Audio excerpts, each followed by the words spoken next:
नमस्कार दोस्तों। मैं सुशील आप सभी का एग्जाम जॉब एक्सपर्ट पर आप सभी का तहे दिल से स्वागत है। आज हम लोग एडवर्ब की क्लास नंबर 4 जो है पढ़ने वाले हैं। उम्मीद करता हूं कि आप सभी को बेहतर तरीके से एडवर्ब ये समझ में आएगा कि भाई एडवर्ब होता क्या है। अब तक आपने एडवर्ब सीखा, एडवर्ब के प्रकार सीखे, फिर एडवर्ब का टाइप 1 और टाइप 2 भी आप सभी ने सीख लिया है। आज हम टाइप 3 से स्टार्ट करने वाले हैं, जो मुझे लगता है कि आप सभी को बेहतर तरीके से समझ में आएगा। आते हैं, देखते हैं हम लोग आगे। ये हमारा ऐप है, एग्जाम जॉब एक्सपर्ट का हमारा ऐप है, जिसमें आप सभी बुक्स, ऑनलाइन पीडीएफ्स, कुछ पेड कुछ फ्री, आप सभी पा सकते हैं हमारे ऐप पर एग्जाम जॉब एक्सपर्ट के। एज लॉन्ग एज विथ आप सभी कंटेंट भी पा सकते हैं, with current affairs and fast doubt solving भी आप सभी पा सकते हैं। टाइप नंबर 3 की अगर हम आपसे बात करें तो भाई टाइप नंबर 3 की हम आपसे बात करते हैं, और टाइप नंबर 3 की अगर हम आपसे बात करना चाहें मेरे भाई, तो क्या है इस बात को सुनो और समझो। क्वेश्चन नंबर 17 लिखा गया आपके सामने कि we often play indoors games. बहुत ही आसान सा है, एग्जाम में कई बार पूछा जाता है, क्योंकि इनमें होता क्या है, एस लगाने से ही पार्ट ऑफ स्पीच का परिवर्तन हो जाता है, और यही हमारे बीच क्या है सबसे बड़ा कंफ्यूज। अगर मैं आपसे बात करूं तो भाई आप कहना कि इंडोर, INDOOR, और आउटडोर। इंडोर एंड आउटडोर ये अपने क्या है एडजेक्टिव है, और आप जानते हैं कि भाई एडजेक्टिव उन वर्ड को कहा जाता है जो किसी नाउन और प्रोनाउन को डिफाइन करने का काम करते हैं। बट अगर आपसे हम बात कुछ ऐसा कर दें कि इंडोर्स एंड आउटडोर्स, ऐसा कुछ लिख दें, इंडोर्स एंड आउटडोर्स अगर ऐसा कुछ हम लिख दें तो क्या होगा? तो ऐसा लिखने के केस में ये बन जाएगा क्या, एडवर्ब बन जाएगा। और एडवर्ब वो वर्ड होते हैं जो किसी वर्ब को, किसी एडजेक्टिव को, या फिर किसी अनदर एडवर्ब को डिफाइन करने का काम करते हैं, या फिर किसी अनदर एडवर्ब को डिफाइन करने का काम करते हैं। तो हमने क्या कहा, इंडोर आउटडोर किसी एडजेक्टिव, नाउन या प्रोनाउन को डिफाइन करने का काम करते हैं। इंडोर्स एंड आउटडोर्स किसी एडवर्ब, वर्ब, एडजेक्टिव और अनदर एडवर्ब को डिफाइन करने का काम करते हैं। एक सीक्वेंस आपने और भी पढ़ा ही होगा कि लास्ट में देखो क्या आएगा मेरे भाई, नाउन आएगा। नाउन से पहले क्या आएगा, देखो कोई एडजेक्टिव आएगा, और किसी एडजेक्टिव से पहले हम सभी क्या रखते हैं भाई, एडवर्ब रखते हैं, और उस एडवर्ब से पहले जो आएगा वो क्या आएगा, डिटरमिनर आएगा। क्या आएगा वो, डिटरमिनर आएगा। आप सभी को इस सीक्वेंस को भी आप सभी को याद में रखना है, अगर आप सभी इंटेलिजेंट होना चाहते हैं तो इस सीक्वेंस को भी आप सभी को याद रखना है। हमने क्या लिखा कि we often play indoors games. एक बात बताना, गेम्स की बात की जाए तो गेम्स हुआ क्या, नाउन। अच्छा, नाउन से पहले जो आएगा वो एक एडजेक्टिव आएगा। अगर वो एक एडजेक्टिव आएगा तो इंडोर्स नहीं, यहां पर क्या होना चाहिए, इंडोर होना चाहिए, adjective. They avoid going outdoor in the night, मतलब यह है कि उन्होंने रात्रि में बाहर जाने को अवॉइड कर दिया। दे avoid going outdoor in the night, उन्होंने रात्रि में बाहर जाने से क्या कर दिया, अवॉइड कर दिया। आउटडोर अगर हम बात करें तो भाई अवॉइड गोइंग, तो कुल मिला के आप कहना कि भाई अब यहां पर एडजेक्टिव नहीं, हमें एडवर्ब की नीड है, और एडवर्ब की नीड है क्योंकि वर्ब के बारे में बताने का काम कर रहा है, तो एडवर्ब क्या होगा, आउटडोर्स होगा। When I went outdoors, अब इसके साथ नाउन नहीं है, मुझे एडवर्ब की नीड है, तो आउटडोर नहीं, आउटडोर्स लगाना होगा। क्या लिखना होगा, आउटडोर्स। तो क्या कहना होगा कि when I went outdoors, जब मैं बाहर गया, तो I found frost everywhere, हर जगह मैंने धुंध ही पाया। बात समझ में आ गया। उस टाइप नंबर 3। टाइप नंबर 4 की बात करें तो टाइप नंबर 4 देखो है बहुत आसान सा। मैं अगर आपको बता दूं तो आपने इतनी बात तो डेफिनेट है पढ़ा होगा कि अगर कभी टू मच आए तो आप कहना कि भाई टू मच के साथ हम सभी क्या करते हैं, कोई नाउन लगाते हैं। टू मच के साथ हम क्या करते हैं, कोई नाउन लगाते हैं। थोड़ा सा होल्ड करिएगा।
इसको लगा देना बढ़िया से लगा देना।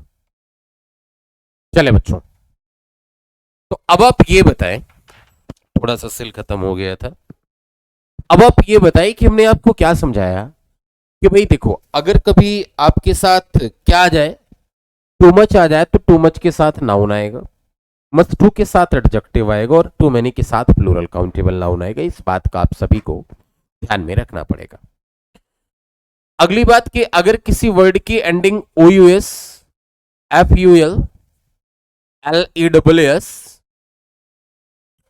S O M E, A B L E, I B L E, फिर आई वी ई या आई सी से हो, तो आप कहना मेरे भाई कि ये क्या होंगे, ऑलवेज एडजेक्टिव होंगे।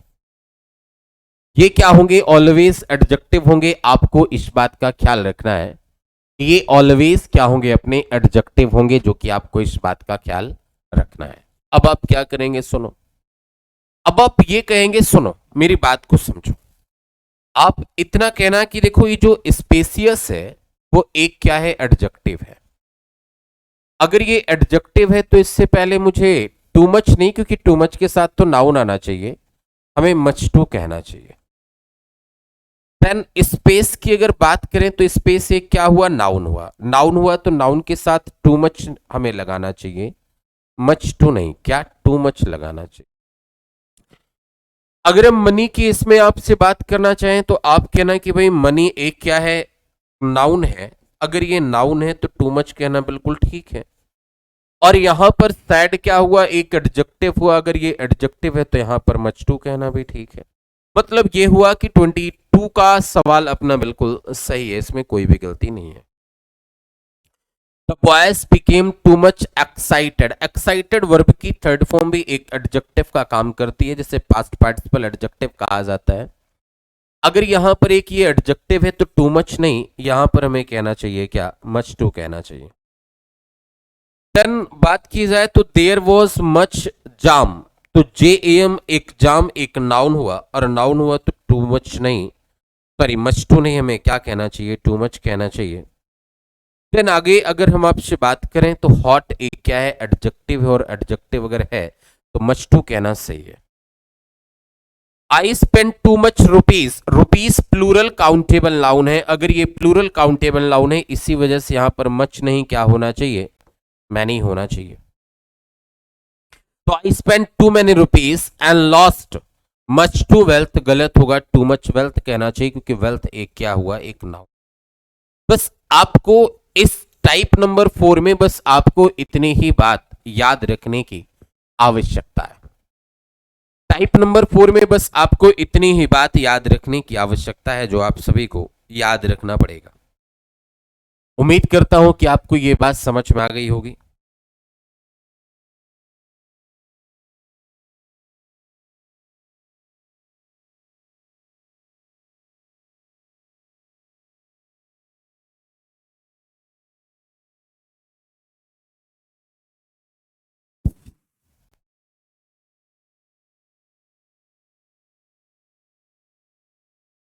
चलो आपने कर लिया।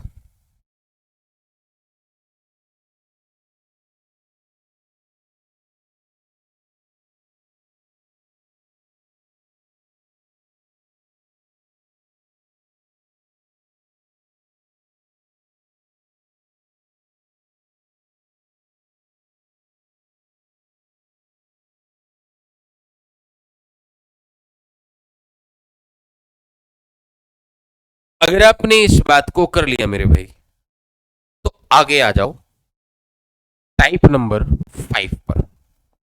टाइप नंबर देखो 5 की अगर बात करें अगर हम आपसे, तो टाइप नंबर 5 के बारे में बहुत ही आसान सा है। जो टाइप नंबर 5 है ना, इसे कहा जाएगा एडवर्ब ऑफ मैनर। क्या कहा जाएगा, तो इसे हम सभी कहेंगे क्या, एडवर्ब ऑफ मैनर। सबसे पहले अगर एडवर्ब ऑफ मैनर की हम आपसे बात करना चाहें, तो एडवर्ब ऑफ मैनर में आपको याद रखने की क्या नीड है। एडवर्ब ऑफ मैनर को हमें याद रखने की ये नीड है कि भाई ये होता क्या है। सबसे पहले तो यही है तो आप कहते ना कि देखो हाउ का सवाल करने पर जो रिप्लाई मिलेगा वो एडवर्ब ऑफ मैनर। दूसरी बात, adverb of manner always verb को डिफाइन करने का काम करेगा। तीसरी बात ये कि एडवर्ब ऑफ मैनर अगर कभी ऐसा हो तो देखो वर्ब के लास्ट में लगाया जाएगा, लेकिन अगर कभी ऐसा हो वर्ब के साथ एक ऑब्जेक्ट भी दिया गया हो तो उस ऑब्जेक्ट के लास्ट में लगाया जाएगा। इस एरो के निशान से समझ लेना। तीसरी बात, ऐसा कि अगर कभी ऑब्जेक्ट के रूप में कोई एक ऐसा फ्रेज या क्लॉज दिया गया हो जिसमें वर्ब अवेलेबल हो, उस केस में आप कहना कि भाई वर्ब से पहले लगाया जाएगा। बट ध्यान में रखना कि एडवर्ब ऐसा फ्रेज या ऐसा क्लॉज हो, ऐसा फ्रेज या ऐसा क्लॉज हो जिसमें क्या हो, एक वर्ब अवेलेबल हो, एक वर्ब अवेलेबल हो तब।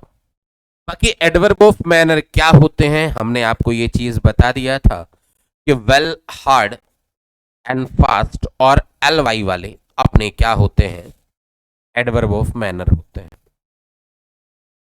और एल वाई वाले अपने क्या होते हैं, एडवर्ब ऑफ मैनर होते हैं। ये क्या कहे जाते हैं मेरे भाई, एडवर्ब ऑफ मैनर कहे जाते हैं। क्या कहे जाते हैं मेरे भाई, ये एडवर्ब ऑफ मैनर कहे जाते हैं। बात समझ में आ गया। वेल, हार्ड, फास्ट और एल वाई वाले क्या, एडवर्ब ऑफ मैनर कहे जाते हैं। आपको ये बात समझ में आ गई होगी। अगर इतनी बात आपको समझ में आ गई तो भाई क्वेश्चन नंबर आ जाओ 26 पर। क्या लिखा गया है इस बात को आप समझो। हमने ये कह दिया कि भाई ये और ये मिला के क्या है, वर्ब है। तो ये आपको एल वाई लगा है तो एडवर्ब ऑफ मैनर होगा। अगर ये मैनर है तो भाई वर्ब के बाद रखना चाहिए, मतलब कहां पर, आप कहना कि भाई साइनिंग के बाद मुझे इसे रखना चाहिए। The sun was shining brightly in the sky, हमें ऐसा कहना चाहिए। The sun was shining brightly in the sky, हमें ऐसा कहना चाहिए। समझ में आया। आगे देखो, every student must practise carefully these important questions. एक बात समझना कि अगर मैं आपसे बात करूं तो भाई ये आपकी वर्ब हो गई और ये इस वर्ब का ऑब्जेक्ट हो गया। अब कहना कि एक फ्रेज तो है बट इस फ्रेज में कोई वर्ब नहीं है। अगर वर्ब होती तो इस एडवर्ब ऑफ मैनर का यूज आप करते मेन वर्ब से पहले। अभी हम कहां पर करेंगे, तो अभी हम करेंगे दीज इंपॉर्टेंट क्वेश्चंस के बाद में, मतलब ये यहां पर लास्ट में करेंगे। दीज इंपॉर्टेंट क्वेश्चन के बाद में मतलब कहां पर, लास्ट में करेंगे। अगला देखो, द असिस्टेंट मैनेजर नर्चर एक वर्ब है और ये है अपनी क्या, सीक्रेटली, एल वाई लगा है, adverb of manner. Adverb of manner को आप कहां पर रखें, तो आप कहना कि भाई एडवर्ब जो असिस्टेंट मैनेजर ने नर्चर किया, पाला सीक्रेटली, क्या, एक आशा पाला को। एक आशा पाला, किसकी आशा पाला, कि भाई नेक्स्ट वाइस प्रेसिडेंट बनने की। तो आप कहना क्या आशा पाला, एक आशा पाला कि अगला वाइस प्रेसिडेंट हम ही बन जाएंगे। ये इस वर्ब का ऑब्जेक्ट, बट इस वर्ब में, इस ऑब्जेक्ट में एक वर्ब इंक्लूड है। तो अब क्या करें हम सभी, अब ऐसा करें कि इस एडवर्ब ऑफ मैनर का यूज आप नर्चर से पहले लिखें। इस एडवर्ब ऑफ मैनर का यूज कहां पर, आप नर्चर से पहले लिखें, यहां पर करें कि सीक्रेटली नर्चर्ड, ऐसा करें। बात समझ में आ गया। ही explained well what he has experienced during his training at the centre. एक बात बताना कि भाई ये क्या हुआ, एक वर्ब हुआ और ये इस वर्ब का क्या हुआ मेरे भाई, ऑब्जेक्ट हुआ। बट एक बात बताना कि इसमें एक वर्ब अवेलेबल है तो इस एडवर्ब ऑफ मैनर का यूज आप कहां पर करें, मेन वर्ब से पहले। वेल एक एडवर्ब ऑफ मैनर है और इसका यूज आप कहां पर करें, मेन वर्ब से पहले करें। मे बी आपको ये बात समझ में आई होगी, बोलो हाँ या नहीं।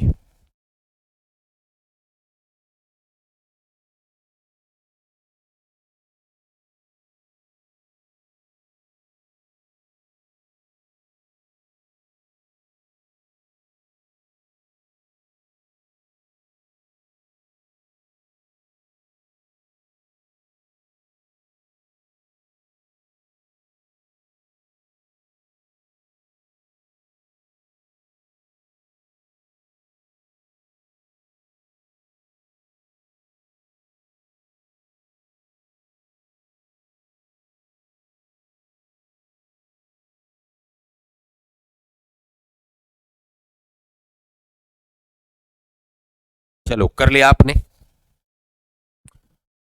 अगर आपने इस बात को कर लिया मेरे भाई,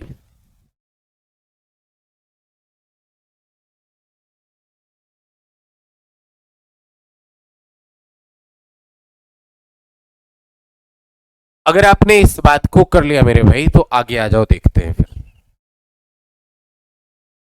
देखो, टाइप नंबर नेक्स्ट।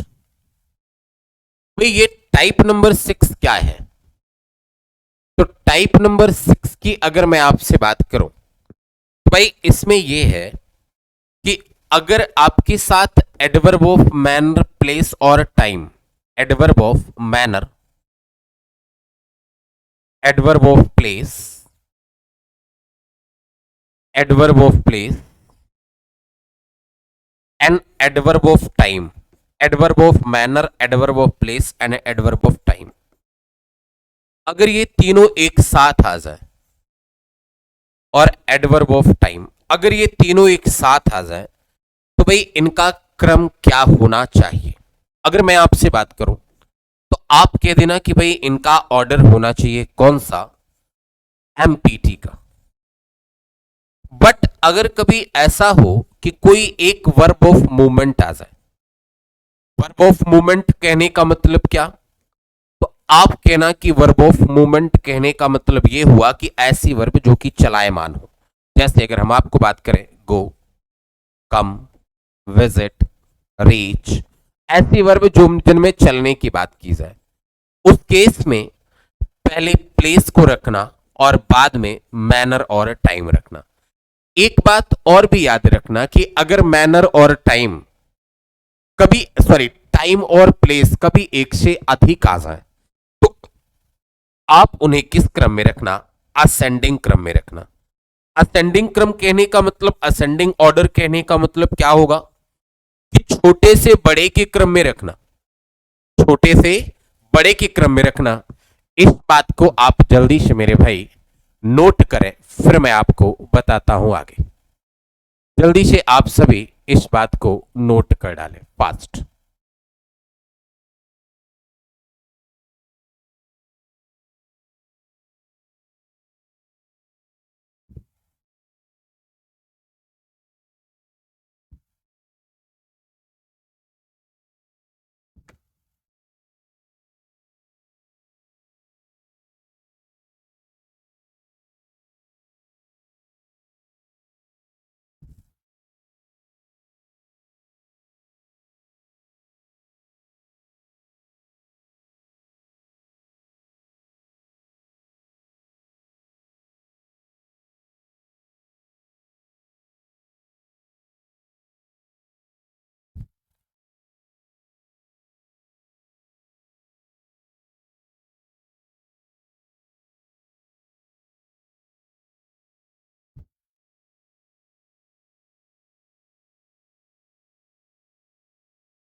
चलो कर लिया आपने।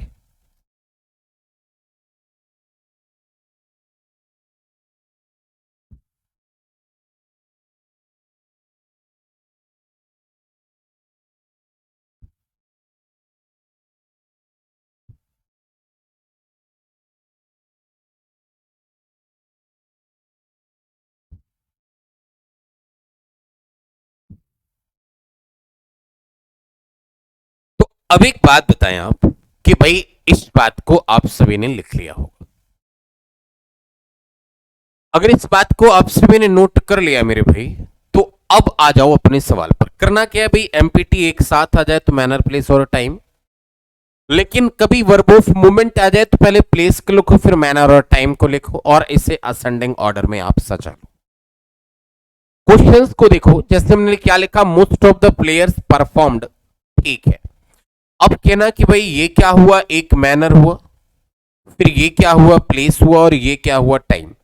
अगर ये तीनों एक साथ आ जाए तो आप कहना पहले मैनर को लिखना, फिर प्लेस को लिखना, और फिर किसको लिखना, टाइम को लिखना। Manner, place and time. Clear? आगे देखो। She beautifully sang a song yesterday in the party, तो ये क्या है, मैनर है, एक नंबर।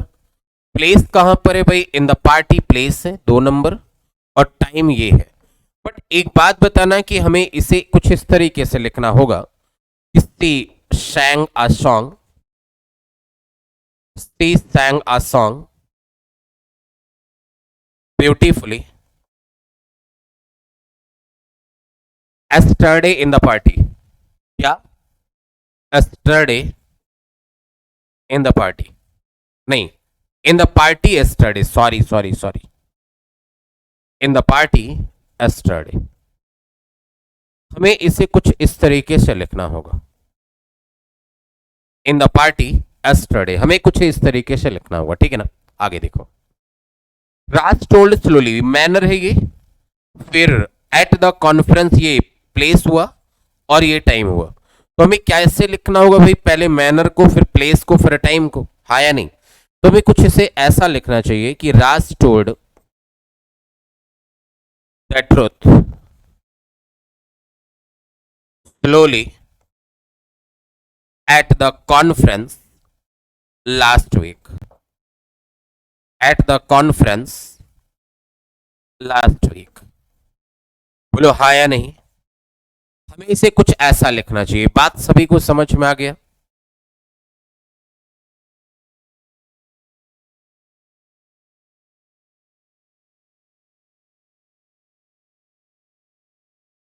चलो, अब आप ये बताना कि they both lived forever peacefully there, तो हम कैसे लिखेंगे, इस बात को समझे।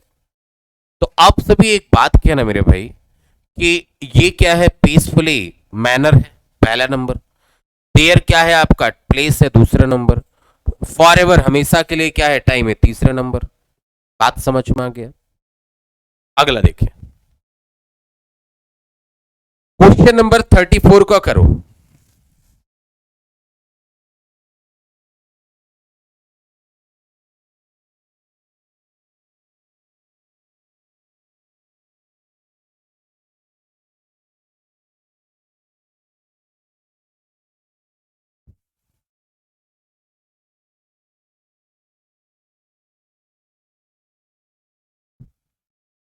अब आप ये बताना भाई, आपको ये बात समझ में आ गई तो 34 पे आ जाओ। देखो क्या लिखा गया, हमने क्या लिखा, the man behaved without hesitation, manner है, पहला नंबर। प्लेस कहां पे है, एट द पार्टी, दूसरा नंबर। टाइम कहां पे, इन द इवनिंग, तीसरा नंबर। हमें इसे ऐसा रखना चाहिए। थोड़ा सा यहां पर समझो कि भाई ऑनेस्टली क्या है, मैनर है, पहला नंबर रखा जाएगा, बट लास्ट में रखा जाएगा। फिर हमने कह दिया कि भाई ये भी टाइम हुआ और ये भी टाइम है। इन द कोर्ट भी प्लेस है और इन दिल्ली भी प्लेस है, मतलब दोनों प्लेस है। और हमने कहा था अगर प्लेस अगर एक से अधिक आ जाए तो पहले छोटे वाले प्लेस को, फिर बड़े वाले प्लेस को। टाइम एक से अधिक आ जाए तो पहले छोटे वाले टाइम को, फिर बड़े वाले टाइम को। मतलब ये हुआ कि हमें इसे ऐसा लिखना चाहिए मेरे भाई कि Ram presented the facts honestly, honestly. फिर ऑन मंडे, नहीं पहले प्लेस को, एम हो गया अब तो प्लेस को, M P P, in the court in Delhi on Monday last week, on Monday last week. हमें ऐसा लिखना चाहिए, समझ में आया? हमें ऐसा लिखना चाहिए। बात समझ में आया सभी को? आगे देखो, The student beautifully delivered the speech in the school on the annual day at the auditorium in Feb. एक बात बताना आप सभी कि हमें पहले मैनर को लिखना चाहिए, फिर इन द स्कूल प्लेस है, ऑन द एनुअल डे अपना टाइम है, एट द एडिटोरियम प्लेस है और इन फेब अपना टाइम है। तो हमें पहले क्या करना चाहिए मेरे भाई, हमें क्या करना चाहिए मेरे भाई, तो आप इस बात को समझो, इस बात को समझो, हमें ऐसा लिखना चाहिए द स्टूडेंट्स, क्या the students delivered the speech, फिर कहना चाहिए ब्यूटीफुली मैनर, क्या ब्यूटीफुली मैनर, फिर इसके साथ प्लेस, प्लेस की बात करें तो आप कहना कि भाई प्लेस है ऑडिटोरियम और स्कूल, तो ऑडिटोरियम है छोटा, तो हमें लिखना चाहिए एट द ऑडिटोरियम, क्या लिखना चाहिए एट द ऑडिटोरियम, फिर इन द स्कूल, टाइम छोटा कौन सा है, तो आप कहना भाई टाइम छोटा है annual day, on the annual day, on the annual day, फिर कहना चाहिए इन फेब, इन फेब। बात समझ में आ गया, क्लियर हो गया, आगे देखो भाई आज 41 तक ही करवाते हैं, जल्दी से आ जाओ कर लो। The man waited for 2 hours for his friend, बिल्कुल ठीक है, इतना विथ पेशेंस मैनर है, और एट द स्टेशन कहां पे, बिल्कुल प्लेस है, बिल्कुल सही है। वी गॉट फ्रीडम, एक बात बताना कि भाई इसमें time on 15 August at 12 midnight in 1947, अगर टाइम एक क्षति का जाए तो सबसे पहले छोटा वाला टाइम, फिर ये है, फिर ये है और इसके बाद ये है। अगला देखो, इस क्रम में इसे लिखना at 12 midnight on 15 August in 1947, an old man was sitting near the tree on bench, तो आप कहना ऑन अ बेंच, पहले छोटा है, फिर ट्री के करीब है, फिर इससे बड़ा है थोड़ा सा, और फिर इन द पार्क इससे थोड़ा बड़ा है, तो इस क्रम में इसे लिखना चाहिए।